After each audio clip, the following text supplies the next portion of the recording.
अस्सलामुअलैकुम दोस्तों, ये वीडियो बड़ी ख़ास होने जा रही है मेरे तमाम उन फॉलोअर्स के लिए जो कि मेरी तरह एक मिडिल क्लास घर से ताल्लुक़ रखते हैं और किसी बड़े मुल्क में जाने का ख्वाब देखते हैं। क्या हम इस मुल्क में ट्रैवल कर सकते हैं? अगर एक लाइन में आपको जवाब दे दूं कि आप किस तरह पाकिस्तान से बाआसानी इन तमाम बड़े कंट्रीज़ का वीज़ा ले सकते हैं, एक बार मेहनत करनी पड़ेगी। मिडिल क्लास लोगों को मुखातिब कर रहा हूं जिनके पास डॉक्यूमेंटेशन पूरी नहीं होती और उनको ये भी नहीं पता होता कि उन्होंने अपनी डॉक्यूमेंटेशन कैसे रेडी करनी है।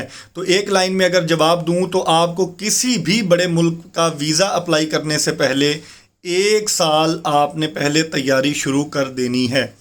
ये वो टैग लाइन है जो आपने अपने दिल में भी और अपने दिमाग में भी बिठा लेनी है कि आपने अपनी डॉक्यूमेंटेशन, अपनी प्रोफाइल अपनी रिक्वायर्ड कंट्री के मुताबिक, अपनी डिज़ायर्ड कंट्री के मुताबिक रेडी करनी है और 1 साल उसकी तैयारी करनी है, ताकि जैसे ही आप उस कंट्री का वीज़ा अप्लाई करें, वीज़ा ऑफिसर कहे ओ ये तो प्रोफाइल हमें चाहिए थी और आप बिल्कुल एलिजिबल हैं। और आपको बताता चलूं कि अगर आप किसी एक बड़े मुल्क का वीज़ा हासिल कर लेते हैं तो दीगर जो कंट्रीज़ हैं वो भी आपको वीज़ा देने में देर नहीं करते। आप 1-2 कंट्रीज़ ट्रैवल हिस्ट्री साथ में लगाएं, सऊदी अरब होके आ जाएँ, मलेशिया आ जाएँ, अज़रबैजान आ जाएँ, जहाँ आपने 50 लाख किसी एजेंट को दे के वीज़ा अप्लाई करवाना है। आप 10 लाख अपने ऊपर खर्च करें, आप अपना घूम के भी आएँ और साथ में वीज़ा भी अप्लाई करें।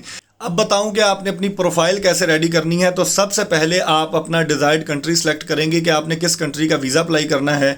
उस कंट्री की ऑफिशियल वेबसाइट पर जाएंगे, एम्बेसी की वेबसाइट पर जाके उसकी रिक्वायर्ड डॉक्यूमेंट्स की चेक लिस्ट जो है वो डाउनलोड करेंगे और उसमें जो जो डॉक्यूमेंट्स हैं आपके पास मौजूद उनको टिक कर दें कि ये मेरे पास ऑलरेडी मौजूद हैं। उनमें जो 2-3 डॉक्यूमेंट्स हैं जो मिसिंग होंगे और जिनकी बुनियाद पे वीज़ा लगना होगा, एक बैंक स्टेटमेंट होगी, एक आपकी टैक्स रिटर्न्स, एनटीएन वगैरह होगा। यही 2 मेजर डॉक्यूमेंट्स हैं। अगर आप शादीशुदा हैं तो मैरिज सर्टिफिकेट आपका बेहतरीन डॉक्यूमेंट है। अगर आपके नाम कोई गाड़ी या ज़मीन है तो ये प्लस पॉइंट और ज़्यादा हो जाएगा।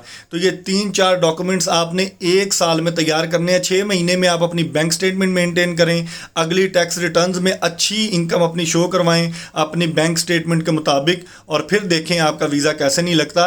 और विद इन 1 लाख ग्रांट होगा। आपको ज़्यादा पैसे भी खर्च नहीं करने पड़ेंगे, किसी एजेंट को भी इन्वॉल्व नहीं करना पड़ेगा। बहुत शुक्रिया।